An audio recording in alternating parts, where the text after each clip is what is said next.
Hello everyone, welcome to my channel revise. आज का हमारा टॉपिक है मार्च की current affairs based on polity. सबसे पहले बात करते हैं मॉडल वुमेन फ्रेंडली ग्राम पंचायत के बारे में। इसको लॉन्च किया गया था by the ministry of Panchayati Raj और इसका उद्देश्य है भारत के प्रत्येक जिले में कम से कम एक आदर्श ग्राम पंचायत की स्थापना करना।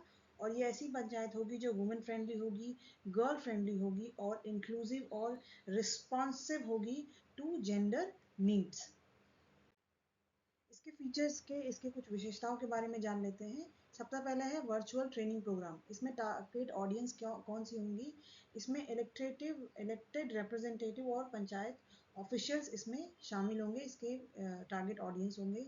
इसका उद्देश्य है महिलाओं में लीडरशिप कैपेसिटी का निर्माण करना और जेंडर सेंसिटिविटी गवर्नेंस के बारे में जागरूकता बढ़ाना, अवेयरनेस को इंक्रीज करना और वुमेन सेंट्रिक स्कीम्स का उचित इम्प्लीमेंटेशन सुनिश्चित करना, उसको इंश्योर करना कि जो भी स्कीम्स हैं वो सही तरीके से इम्प्लीमेंट हो रही हैं या नहीं। सेकेंड है रियल टाइम मॉनिटरिंग डैशबोर्ड। ये क्या है? ये एक डिजिटल टूल है टू ट्रैक डाउन दिस ग्राम पंचायत का ऑपरेशंस। और ये रियल टाइम डेटा भी कलेक्ट करता है on women's participation, right, governance में उनका पार्टिसिपेशन कितना है और उनको लेकर कितने वेलफेयर मेजर्स की शुरुआत हुई है, कितने कल्याणकारी उपाय किए गए हैं। और साथ ही ये it helps in transparent monitoring and quick decision making. Next है ITEC executive capacity building programme on human rights. इसको ऑर्गेनाइज किया गया है by national human right commission in collaboration with ministry of external affairs. इसका purpose क्या है? इसको global south countries के नेशनल ह्यूमन राइट इंस्टीट्यूशन के सीनियर ऑफिशियल्स के लिए डिज़ाइन किया गया है और इसका उद्देश्य मानव अधिकारों की सुरक्षा करना और उसे बढ़ावा देना। Aims to strengthen capacities in safeguarding and promoting human rights. ITEC है क्या? इसका फुल फॉर्म है Indian technical and economic cooperation, यानी कि भारतीय तकनीकी और आर्थिक सहयोग कार्यक्रम। इसको स्टैब्लिश किया गया था in 1964 and it is administered by development partnership administration to MEA यानी कि ministry of external affairs.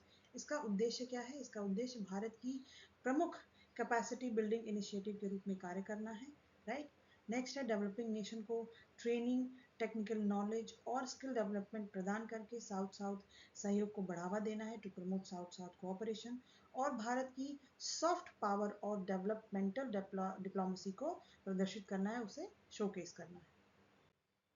Next है आधार गुड गवर्नेंस पोर्टल। इसे लॉन्च किया गया है bye the ministry of electronics and information technology और इसका उद्देश्य है जितने भी इंस्टीट्यूशन हैं, जितने भी एंटिटीज़ हैं, अगर वो कोई आधार ऑथेंटिफिकेशन को सबमिट करते हैं तो उन अनुरोधों को, उन प्रोसेसेस को जल्दी से आगे बढ़ाना और उसको सुव्यवस्थित करना, उसको स्ट्रीमलाइन करना इसका पर्पज़ है।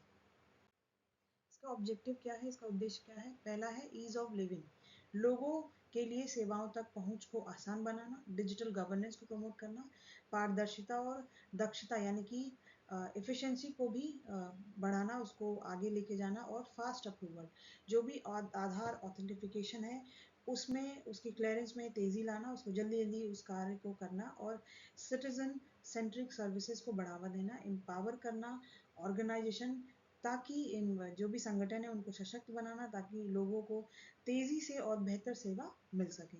इसका रेगुलेटरी फ्रेमवर्क क्या है? It is backed by Aadhaar authentication for good governance, social welfare, innovation, knowledge amendment rules 2025। ये इसका आधार है और it is notified under Aadhaar act of 2016। Next बात करते हैं एपिक नंबर की, EPIC। ये है क्या? EPIC is electors photo identity card, right.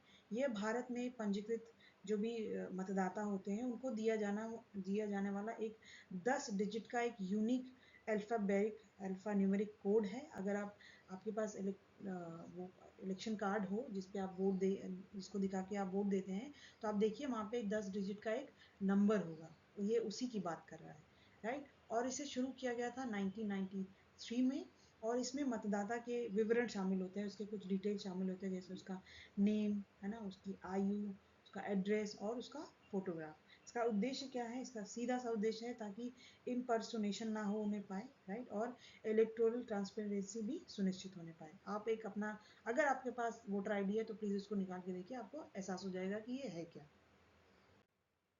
इसको कैसे इशू किया जाता है, इसको कैसे जारी किया जाता है? शुरुआत में इसको मैनुअली जारी किया जाता था, राइट, लेकिन 2017 में इसको एरोनेट, ERONET के माध्यम से डिजिटल रूप से जनरेट किया जाता है। एरोनेट क्या होता है? एरोनेट चुनावी जो अधिकारी होते हैं उनके लिए एक वेब बेस्ड प्लेटफॉर्म है, राइट, और ये जो प्लेटफॉर्म है रजिस्ट्रेशन के दौरान एपिक नंबर प्रोवाइड करता है, लोगों को PIC नंबर प्रोवाइड करता है। ये स्टेट और कॉन्स्टिट्यूएंसी के डेटा से लिंक करके उस व्यक्ति को एक यूनिक 10 डिजिट का नंबर देता है, यानी कि उससे एक यूनिकनेस भी स्टैब्लिश हो जाती है, और ये रजिस्ट्रेशन, माइग्रेशन और डिलीशन जैसी मतदाता सूची है उस प्रक्रिया को भी प्रबंधित करता है। नेक्स्ट है laws governing gold import in India. 1990 से पहले सोने के आयात और पोजेशन को गोल्ड कंट्रोल एक्ट ऑफ 1968 द्वारा नियंत्रित किया जाता था, वो भी बहुत सख्ती से, राइट, लेकिन इकोनॉमिक लिबरलाइजेशन के बाद इस अधिनियम को समाप्त कर दिया गया, गोल्ड कंट्रोल एक्ट ऑफ 1968, और अब सोने को मुख्य रूप से कस्टम ड्यूटीज द्वारा नियंत्रित किया जाता है, ना कि उस पर प्रतिबंध लगाया जाता है। अब सोने के आयात और मौजूदा कानून के बारे में जान लेते हैं। सबसे पहले custom act of 1962 governs all imports and including gold. इसमें जो इसके तहत सभी आयातों को नियंत्रित किया जाता था, इंक्लूडिंग गोल्ड। इसका जो सेक्शन 11 है वो क्या कहता है? इसके तहत सरकार राष्ट्रीय सुरक्षा, नेशनल सिक्योरिटी, स्मगलिंग, तस्करी या सेविंग फॉरेन एक्सचेंज अगर हो रहा है तो उस सोने के आयात को प्रतिबंधित कर सकती है। सेक्शन 111 क्या कहता है? सोने की स्मगलिंग जो है वो बैन है, वो निषिद्ध है, उसको नहीं किया जा सकता। अगर कोई ऐसा करता है तो उस सोने को कॉन्फिस्केट कर लिया जाएगा, उसे जब्त कर लिया जाएगा। 112 क्या कहती है सेक्शन, ये जो धारा है वो कहती है कि अपराधियों पर सोने के मूल्य तक का जुर्माना लगाया जाएगा, राइट। और उसी तरीके से सेक्शन 135 135 क्या कहते हैं कि यदि सोने का मूल्य 1 लाख से ज़्यादा है तो उस व्यक्ति को 7 साल तक की सज़ा हो सकती है। सुप्रीम कोर्ट ने के फैसले के अनुसार 2003 में कोई भी सोना जो कानूनी शर्तों को पूरा नहीं करता वो प्रोहिबिटेड आइटम है, वो उसको नहीं आप कैरी कर सकते, ना ही उसको अपने पास रख सकते हैं। भारतीय न्याय संहिता, ठीक है, इसका जो सेक्शन है 111 वो क्या कहता है? उसके अनुसार संगठित अपराध के रूप में सोने की अगर तस्करी होती है तो उसके लिए 5 साल तक की जेल हो सकती है। अब देख लेते हैं बैगेज नियम 2016, ये भी रिलेटेड टू गोल्ड है, ठीक है, उसके आयात पर निर्भर है।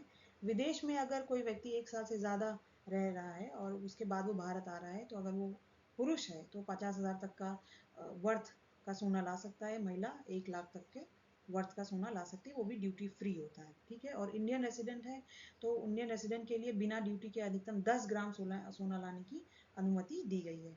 CBIC रूल है फॉर पैसेंजर, एग्जाम्पल जो दुबई जैसे देशों में रह रहे हैं, यदि वो 6 महीने से ज़्यादा रह चुके हैं तो ड्यूटी देकर वो 1 किलो तक सोना हमारे देश में ला सकते हैं, ठीक है। और उस पर कस्टम ड्यूटी जो लगती है वो पुरुषों के लिए अराउंड 3% है, महिला वो अगर 20 से 50 ग्राम तक का सोना ला रहे हैं, उसी तरीके से यहाँ पे कस्टम रेट मैंने दिखे हैं तो आप इसको एक बार पढ़ लीजिएगा, it is for general knowledge, right. Next है संसद भाषिनी इनिशिएटिव। संसद भाषिनी एक नई पहल है जिसका उद्देश्य टेक्नोलॉजी, ठीक है, उसका उपयोग करके संसदीय प्रक्रिया को आधुनिक बनाना है, to modernise parliamentary process using technology. और इसके डेवलपमेंट के लिए लोकसभा सचिवालय, ministry of electronic and information technology के बीच एक MOU, मेमोरेंडम ऑफ अंडरस्टैंडिंग को साइन कर दिया गया है। इसमें टेक्नोलॉजी कौन सी यूज होगी? इसमें आर्टिफिशियल इंटेलिजेंस और नेचुरल लैंग्वेज प्रोसेसिंग, ये दो टेक्नोलॉजी का इस्तेमाल किया जाएगा। नेक्स्ट है प्रतिबिंब मॉड्यूल। ये क्या है? प्रतिबिंब एक GIS आधारित साइबर अपराध ट्रैकिंग सॉफ्टवेयर है। It is a GIS based cyber crime tracking software है। इसे लॉ इन्फोर्समेंट एजेंसीज को साइबर अपराधों को प्रभावी ढंग से ट्रैक करने, ठीक है, और उनसे लड़ने में मदद करने के लिए विकसित किया गया है, उसे डिज़ाइन किया गया है। इसको किसके द्वारा डेवलप किया गया है? It is develop by the Indian cyber crime coordination centre and under the ministry of home affairs. I hope आपको वीडियो अच्छा लगे तो प्लीज़ इसे लाइक कीजिए, कमेंट कीजिए, शेयर कीजिए और सब्सक्राइब कीजिए। Thank you so much.